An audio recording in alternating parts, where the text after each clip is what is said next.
બીજા દિવસે વંદે માતરમ પર ચર્ચા થઈ હતી। રાજ્યસભામાં ગૃહમંત્રી અમિતભાઈ શાહે સંબોધન કર્યું। વંદે માતરમનું આઝાદીની લડાઈમાં યોગદાન રહ્યું છે તેવું અમિતભાઈ શાહે કહ્યું। તેમણે કહ્યું કે કેટલાક લોકો કહે છે કે વંદે માતરમની ચર્ચા કેમ થાય છે। કેટલાક લોકો કહે છે કે આ બંગાળની ચૂંટણીની સાથે છે। વંદે માતરમ બંગાળ સુધી સીમિત નથી તેવું અમિતભાઈ શાહે કહ્યું। તેમણે કહ્યું કે વંદે માતરમને બંગાળ ચૂંટણી સાથે જોડવું યોગ્ય નથી। વંદે માતરમ પહેલા પણ જરૂરી હતું અને અત્યારે પણ છે। રામાયણમાં પ્રભુ રામે પણ માતૃભૂમિની વાત કરી હતી। વંદે માતરમનું ઉચ્ચારણ આપણા શરીરમાં ઉર્જા વધારે છે। વંદે માતરમને આઝાદીના આંદોલનનો આધાર બનાવાયું। વંદે માતરમ પર ચર્ચાને ટાળવા વિપક્ષે પ્રયાસ કર્યા।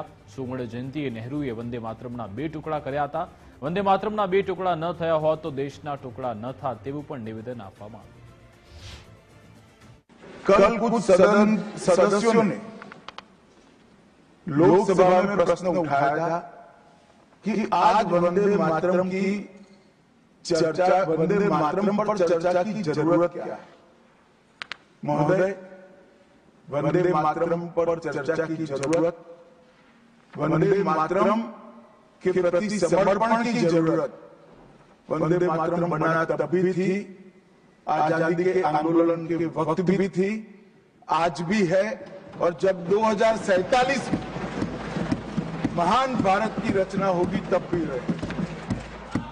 क्योंकि अमर कृति मां भारती के प्रति, भारत माता के प्रति समर्पण, भक्ति और कर्तव्य के भाव जागृत करने वाली कृति है।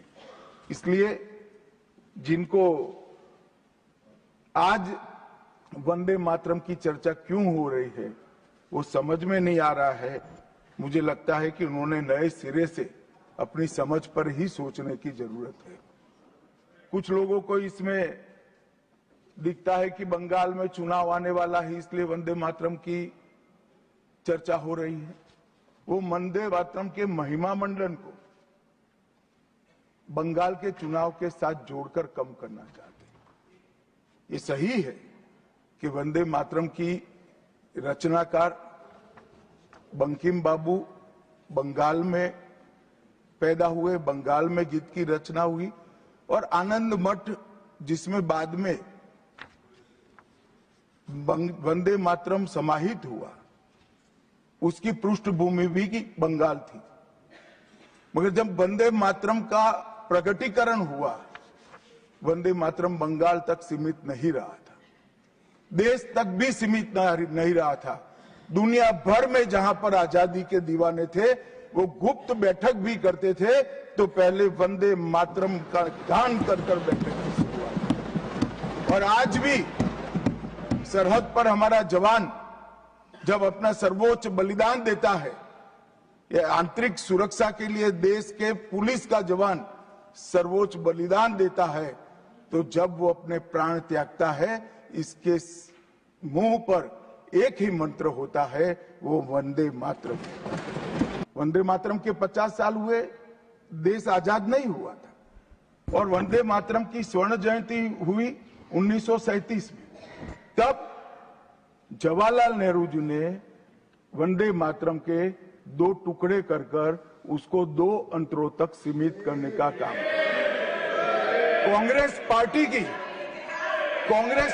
की 50वें साल में जो एक प्रकार से वंदे मातरम का महिमा मंडन करने की पद्धति थी, 50वें पड़ाव पर वंदे मातरम को सीमित कर दिया गया। वहीं से तुष्टीकरण की शुरुआत हुई और वो तुष्टीकरण जाकर देश के विभाजन में मान्यवर, मेरे जैसे कई लोगों का मानना है कांग्रेस पार्टी को पसंद आए ना आए, अगर वंदे मातरम के तुष्टीकरण की नीति के तहत 2 टुकड़े न करते तो देश का बंटवारा नहीं होता और देश पूरा होता। 50 साल के बाद वंदे मातरम 100 साल का हुआ। सबको था कि 100 साल मनाए जाएंगे, 100 साल मनाए जाएंगे, मगर 100 साल हुआ तब वंदे मातरम का महिमा मंडन का सवाल ही नहीं था। क्योंकि वंदे मातरम बोलने वाले जो सारे लोग थे उनको इंदिरा जी ने जेल में बंद कर दिया। इस देश में आपातकाल लगाया गया। व्यापक का लगाया गया। विपक्ष के लाखों लोगों को, लाखों समाज सेवियों को, स्वयंसेवी संगठन के लोगों को जेल में भर दिया गया। कोई कारण के बगैर अखबारों पर ताले लगा दिए गए। यहां तक कि आकाशवाणी में उस वक्त एक ही माध्यम था, आकाशवाणी में किशोर कुमार की आवाज ही नहीं आती थी। ड्यूएट गाने भी लता जी की आवाज में ही आते थे। मान्यवर, पूरे देश को जब वंदे मातरम 100 साल का हुआ, पूरे देश को बंदी बनाकर रख दिया। 150वें साल में लोकसभा में चर्चा हुई। साहब, ये कांग्रेस पार्टी की स्थिति देखिए। जिस कांग्रेस पार्टी के अधिवेशनों की शुरुआत गुरुवर टैगोर जैसे लोग वंदे मातरम गाकर कराते थे। वंदे मातरम कांग्रेस पार्टी के आजादी के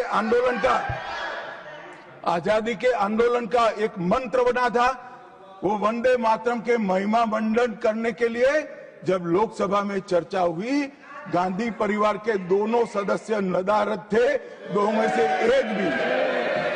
वंदे मातरम का विरोध आज भी जवाहरलाल नेहरू से लेकर आज के कांग्रेस के नेतृत्व तक कांग्रेस के खून के अंदर बसा। मान्यवर, दूसरे सदन की चर्चा में कांग्रेस पार्टी की एक प्रमुख नेत्री ने कहा है कि वंदे मातरम की आज चर्चा की कोई जरूरत नहीं है। मान्यवर, हम जब वंदे मातरम की गान की शुरुआत कर रहे थे, उस वक्त भी मैं नाम देना नहीं चाहता, वरना औचित्य के सवाल उठाएंगे, कुछ टेक्निकल मुद्दे उठाएंगे, मगर इंडी अलायंस के ढेर सारे लोगों ने, मेरे पास नाम की सूची है, इनको आपत्ति नहीं हो तो मैं पढ़ सकता हूं, ढेर सारे लोगों ने कहा था कि हम वंदे मातरम नहीं गाएंगे, ना बोल दिया। और मैंने मेरी आंख से देखा है, कई सारे सदस्य वंदे मातरम होता है तो वंदे मातरम के गान के पहले संसद में बैठे होते हैं तो भी खड़े होकर बाहर चले जाते हैं। मैं आपको विश्वास से कह सकता हूं मान्यवर, ये कह रहे हैं कि कांग्रेस पार्टी पर झूठे आरोप लगाए। मैं विश्वास से कह रहा हूं, भारतीय जनता पार्टी का एक भी सदस्य वंदे मातरम के गान के वक्त सम्मान के साथ खड़ा न हो, ऐसा हो ही नहीं सकता। मान्यवर, सम्मानीय सदस्य जी ने कहा है कि कौन कौन कांग्रेस पार्टी के लोगों ने वंदे मातरम नहीं गाने के लिए स्टेटमेंट दिया है और संसद के वक्त बाहर चले गए हैं। मैं इसकी सूची आज शाम होने के पहले सदन के पटल पर रख दूंगा। मेरा विनंती है कि वो कांग्रेस सदस्यों के नाम इस चर्चा का हिस्सा करने के लिए आप आदेश करिएगा। इस सदन की चर्चा के रिकॉर्ड पर रहना चाहिए कि कांग्रेस पार्टी के सदस्य वंदे मातरम का विरोध करते हैं। इस देश की जनता इनको जाननी चाहिए। मान्यवर,